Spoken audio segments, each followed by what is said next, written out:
Yo, what's going on, Dragon Ballers? Welcome back to another video. This time we're going over the black cards coming out in set 10. Pretty short list. I think I can cover it all in one video, give you guys my thoughts and opinions. Guys, if you're new here, make sure to subscribe, hit that bell so you never miss a video. If you want to help support the channel, there are many free ways to do that during these trying times. You can always like the video, maybe share it, maybe watch an ad. And if you want to pre-order anything you see in today's video, be sure to use my link in the description to TCG Player. All that stuff really helps out, a pretty great deal.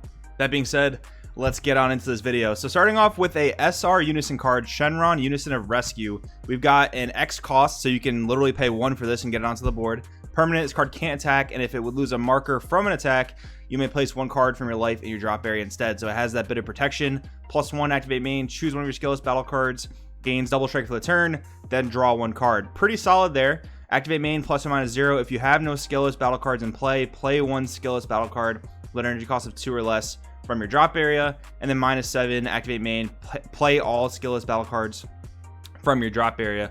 So pretty interesting here how this kind of like, screams skillless Goku, right? Like obviously it's a fan favorite on the channel, fan favorite for many players, and this card does seem pretty interesting. Now, the thing with skillless, in my opinion, in the current format, why it hasn't been super successful is it doesn't really have the best defensive options, doesn't have great access to counterplay, because typically you can't play multicolor and skillless because turn 1 you always want to play your Goku. You don't really want to charge a tapped energy turn 1, otherwise you might not be drawing cards. So with that in mind, nowadays we do have better counterplays, especially coming out in set 10. We have a lot more counterplay options that aren't necessarily tied to multicolor, so that could be pretty good. Like I could see like yellow skillless being a thing because you have access to Mutaito, you have access to Nimbus, you have access to the Super 17 3-drop counterplay, so that's all pretty good. And this card obviously works really well with skillless battle cards. This will probably be good in some mono black decks as well. Like, a lot of mono black decks do play the skillless engine, so this could be pretty solid for those depending on the strategy, but it seems like this is more of an aggressive Unison card. Majin Buu Wickedness Incarnate, stats don't matter. Activate main, pay 1 if your leader card is black, all of your energy is black, and you send this card from your drop area to your warp.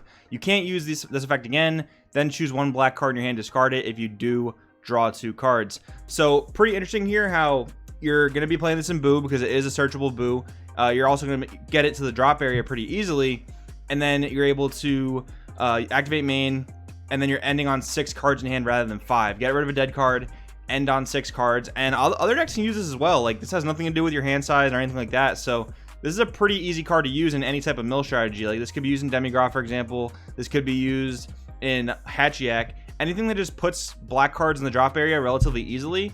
This is like a 1 energy +1, which is a pretty good mana sink in my opinion for black in general. Bardock the Resolute, 3-drop, double strike, unique, auto. If your leader card is red, when your opponent's life is added to their hand or placed in the drop area by a skill, you may play this card from your hand.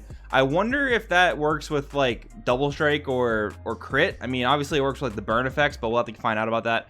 Auto once per turn, when your opponent activates a counter skill, switch card to active mode. So basically, if they negate this, you get another free attack, or if they negate anything while it's on the board, you get a free attack. That's actually really powerful. The 0 combo power, though, I mean, that's one of the ways they're definitely going to balance this out, and it does have the unique, so you can only control 1 copy. Son Goku, Power of Legend, 3-drop, crit, unique, auto. If your leader is green, when one of your card skills makes an opponent discard a card, you may play this card from your hand. Activate main, send this card to its owner's warp. You can't play copies of this card for the turn. Then choose up to one of your opponent's battle cards with energy cost of 4 or less, send it to the warp. This does seem like pretty insane in hand destruction, to be honest. Like it's like a surprise attack Frieza. Instead of being a 110k, it's a 0/0, so I mean that's kind of like the same thing in a sense, but you do get the free body by making your opponent discard a card. This is just like Frieza, surprise attack Frieza. I think this card will actually see a lot of play, but it is off color, so the fact that most green decks aren't really going to be charging black cards, and you're playing a black card with 0 combo power, that's definitely going to matter in the deck building scheme of things. Vegeta, Demonstration of Might, 3-drop, 15k, Overwhelm 3, activate main, choose this card and one of your black battle cards with energy cost of 3 or less, send the chosen cards to the owner's warp, then draw 1 card. You're going to be losing this card at the end of the turn anyway, and maybe you're playing Demigra, you have another Overwhelm out, or like maybe you have a black 1-drop cantrip, so you get rid of these cards that this card's going to leave anyway, then you draw 1 off of it, so that is pretty good value. Trunks Elite Descendant, 3-drop, Overwhelm for 1, auto. When this card is played using Overwhelm, play 1 Vegeta Xeno with an energy cost of 3 from your deck in rest mode, then shuffle your deck. So this is the same exact thing. You use this, you bring out the Vegeta we just saw, and then you get some value off of that before they leave the field. And this is going to be important later because I believe there's some fusion happening from the warp. Vegex Burning Impact Unleashed. Double Strike Xeno Evolve over a Vegex Xeno with energy cost of 6. Auto, when this card attacks, choose one of your opponent's battle cards, send it to the owner's warp. Then we have the lower Vegex 6-drop Double Strike Union Patora 3-drop. Union Patora for 3 over a Xeno Vegeta and Xeno Trunks. Permanent. You can choose black battle cards in your warp when choosing cards to use this card's union skill, like I was talking about before. Auto, when this card is played, add up to 1 battle card with energy cost of 4 or less from your warp to your hand. That's actually really strong because you're going to be bringing this out for free. So this is basically a 3-drop as long as you get your Vegeta and Trunks to the warp. And then you add a card back to your hand, so you plus there, and then you drop this card right on top for free. So it's actually very, very strong. And Xeno Evolve, just so you guys remember, you can attack with the smaller Vegex and then Xeno Evolve, because Xeno Evolve comes in active mode. So that is actually really, really powerful. Demigra, the Sinister Sorcerer, Overwhelm 5, auto, when this card attacks, your opponent chooses 1 card in their hand and sends it to the warp. If the card your opponent sends to the warp was a battle card, combo it with this card. So we already have like several Demigrads that do this, but for some reason they wanted to print an Overwhelm 5 20k. Kind of weird. I mean, I guess the Overwhelm 4 we had before was a 1 energy, so I guess they wanted to give us a free version of that. Interesting. I don't know how much play this will realistically see though. Mira, Explosion of Energy, 5-drop 25k crit barrier auto. When this card is played, your opponent chooses 2 cards in their hand and sends them to the warp. Auto, choose 2 cards in your hand and send them to your warp. When your opponent's card attacks, negate the attack, then negate the skill for the turn. So a new option to bring out in the Mira Toa strategy. This is not bad because you hardcast it for 5, and then you get to do all the cool things that Mira does, rip your opponent's hand, but it doesn't seem like there's any way to cheat this out that we've seen yet. Mira, Faithful Servant, 2-drop, activate main. If you don't have any battle cards in play this card from your hand. Activate main, pay 3. Choose a Mira with an original energy cost of 5 in your hand and play it on top of this card. Okay, so I'm going to eat my words. This is the card that cheats out this new Mira, and you can also cheat out the 5-drop Mira that unions into the 7s from the older sets from the anniversary box, I believe. So this is actually really good because for 0 energy, you're baiting out counterplays and all that different type of stuff. So this card is actually going to probably be a super main deck staple in Toa. This probably breathes a bit of new life into Toa, allowing you to do Mira things starting on turn 3 instead of turn 4. Toa, Twisted Sister, 1-drop counterplay auto. When this card's played, draw 1, then shuffle up to 1 card in your opponent's drop area into their deck. Interesting. There is a decent amount of drop area hate in this set in general, and I don't know how impactful it's going to be. Like, yeah, there's a lot of green interaction in the drop area. Yeah, there's Son Goku Saiyan Instincts, but are you really going to play this counterplay instead of like negate attacks? Are you going to worry about your opponent's drop area if they're just barraging you with attacks? Because most of these decks do barrage you with attacks. They really tax your hand. They tax your, your ability to defend. I don't know how impactful this card's going to be, but I mean, we'll end up seeing how it works out. I could definitely be wrong. Toa, Secret Maneuver, 2-drop auto once per turn when this card is played or attacks. Look up 5 cards from top of your deck. Add up to 1 Demon Realm race card among them to your hand and shuffle your deck.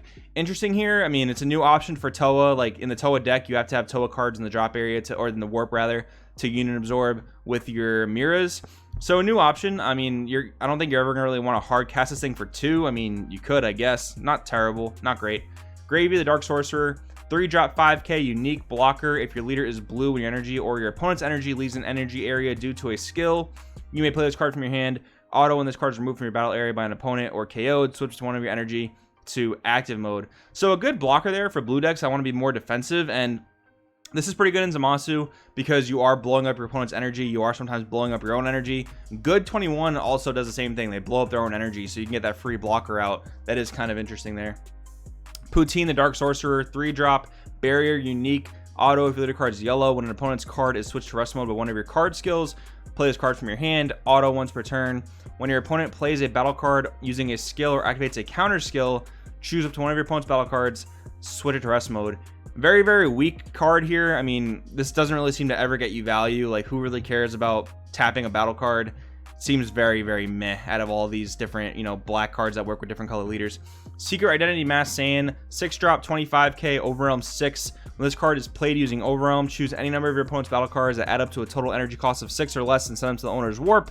Interesting. Again, it's a free Overwhelm, so that's always pretty good. 0 energy investment, but it doesn't have the double strike that the Mass Saiyan Mysterious Warrior from back in the day had. So I mean, there's merit to both cards. Like, if 6 cost was a super relevant number, this card's great. If it's not super relevant, then maybe the Mass Saiyan Mysterious Warrior is a little bit better. Mechikabura, the Broken Seal. This card has a lot of people up in arms. 2-drop 15k, deflect, auto.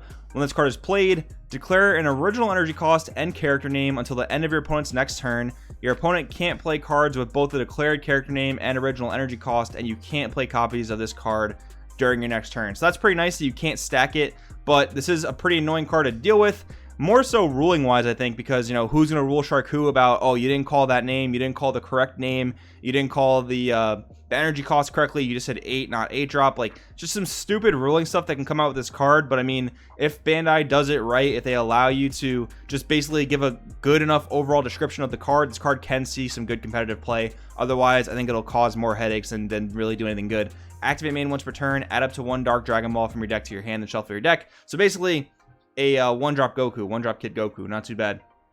Burning Impact, counterattack, shuffle 2 battle cards from your opponent's drop area into their deck. Permanent, if you have a Unison card in play, you can activate this card's counter skill from your hand without paying energy cost, no matter what color your leader or Unison card is.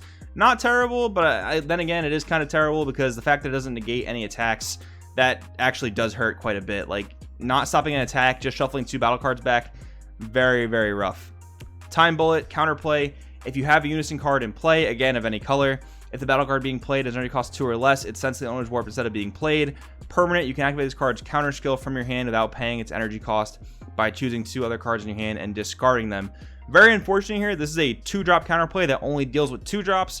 I mean, I guess it's cool that you can like stop counterplays with this because most counterplays are going to be 2 drops, but the unfortunate thing is it only stops 2 drops. You don't have a lot of the added flexibility that something like the God Slicing Kamehameha has, or the green version of that card, so that is a little bit unfortunate. Alright, now for the black starter deck cards. This leader is actually really cool. Vegeta Xeno and Trunks Xeno, permanent, you can only play mono black battle cards. That means you can include whatever cards in your deck you want to include, but you can only play mono black battle cards to the board, so keep that in mind. Activate main once per turn, burst 5, draw 1, awaken at 4 or less, or if you have 20 or more cards in your drop area, draw 1, untap 1, then take cards from your life to your hand until you have 6 cards in your life, then flip over. Permanent, you can only play mono black battle cards once again. Permanent, sparking 20. If you would lose the game by running out of cards in your deck, shuffle your drop area into your deck instead. So really cool thing here is you don't lose to Janemba the typical way, and you don't lose to Hachiyak stalling you out. They have to actually beat you. But it seems like you can't really play Overwhelm in this deck because you want to have the sparking 20. If you don't have the sparking 20, well then you're pretty susceptible to decking out. So weird there. I mean, we'll see what ends up happening with the strategy as we see more cards. Activate main once per turn, draw 1, place 5 cards from top of your deck in your drop area, then choose up to 1 of your black Unison cards, and it gets double strike for the turn. Super Saiyan Gotenks, Fusion of Friendship, and X cost. Auto, if your leader card is a black sand card, which our starter deck leader is. When this card is placed in your drop area from your deck by a skill and you don't have a Unison card in play, play this card from your drop area with a marker on it. So basically you get this into play for free just by using your leader's effect as long as you mill it. That's pretty cool.